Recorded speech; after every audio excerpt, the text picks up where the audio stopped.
আল্লাহ যদি কোনো জিনিস ঘটিয়ে দেয় আমরা কি বলবো কথা বলেন? আমরা আলহামদুলিল্লাহ এই শব্দটা পড়বো।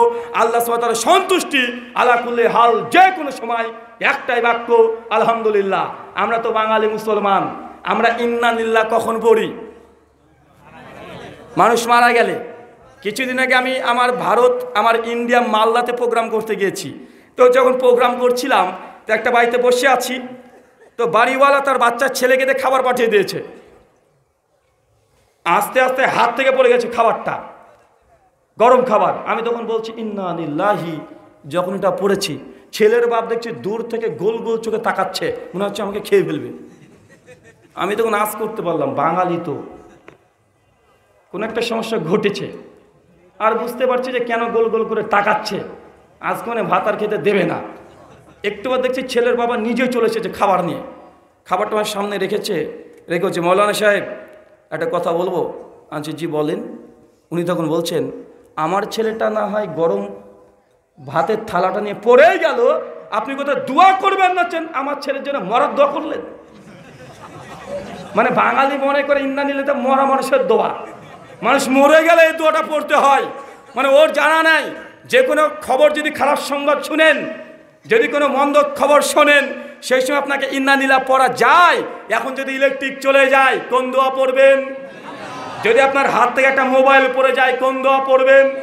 যখনই কোনো খারাপ যদি কোনো সংবাদ শোনেন সেই সময়তে এই দোয়াটা পড়া যায়। কিন্তু আমরা বাঙালিরা ধরে নিয়েছি এই দোয়া মানে এটা মরা মানুষের দোয়া, তাজা মানুষের জন্য দোয়া করা যাবে না। আছে না নাই? বলছি ভাই কেমন আছেন? বলছি ইনশাআল্লাহ। ওর ভাবি আলাদা, বাঙালি এটাও জানে না কোথায় ইনশাআল্লাহ বলতে হয়, কোথায় আলহামদুলিল্লাহ বলতে হয়। কেমন আছেন? বলছে ইনশাআল্লাহ। ভাই এমন মানুষ আছে না নাই? এমন অনেক মানুষ আছে। আপনাকে যে কথা বললাম 6 জন ব্যক্তির কথা বলেছি। 7 নম্বর ব্যক্তির কথা নিজের সম্পদ, কি বললাম? নিজের একদম সম্পদকে রক্ষার জন্য যদি আপনি লড়াই করতে করতে মৃত্যুবরণ করেন, তাহলে আপনাকে শহীদ হিসেবে আল্লাহ সুবহানাহু ওয়া তাআলা কবুল করে নেবেন। কথা বুঝতে পারছেন?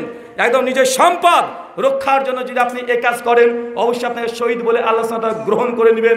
এই 7খানা জায়গা, এটা সুনান আবু দাউদ হাদিস 3111। এই ক্রাইটেরিয়াগুলো আছে।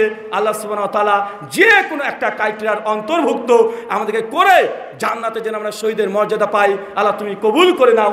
সকলে পড়ি আল্লাহুম্মা আমিন। সম্মানিত সুধী, এখন কিছু আমল দিব। কি দেবো কথা বলেন? এগুলো তো ঘটে যেতে পারে। এগুলো কি বলেন তো, যেগুলো বললাম এটা আপনি নিজে করতে পারবেন না।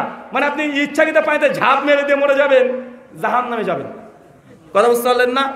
যদি আপনি ইচ্ছাকৃত পানিতে ঝাঁপ মেরে মরে যাওয়ার ইচ্ছা করেন, তাহলে কোথায় যাবেন? তাহলে জাহান্নামে যাবেন, ইচ্ছাকৃত নয়। দেখে স্বামীর সঙ্গে এখন স্ত্রী ঝামেলা হয়েছে, হুজুর তো ভারতের বলে গেল যে আগুনে নাকি পুড়ে গেলে নাকি জান্নাত পাওয়া যায়, একদম শহীদ হয়ে যাব। ও দেখাচ্ছে রাগ হয়েছে, গ্যাসের লিক করে দিয়ে দাও দাও করে আগুনে ঝুলে গেল। ভাই কোথায় যাবে কথা বলেন? ও জাহান্নামে যাবে। মানে পরিকল্পিতভাবে এই কাজগুলো করলে জান্নাত হয় না, যেতে হবে জাহান্নাম। আর আল্লাহর পক্ষ থেকে তাকদীরের মাধ্যমে যদি কোনো ক্রমে ঘটে যায়, আর আপনি যদি মুমিন যদি হয়ে থাকেন, শিরক যদি না থাকে অন্তরে, আর আপনার যদি 5 ওয়াক্ত সালাত ঠিক থাকে, ইনশাআল্লাহ আপনাকে আল্লাহ শহীদের মর্যাদা দিবে। এটা পরিকল্পিতভাবে নয়।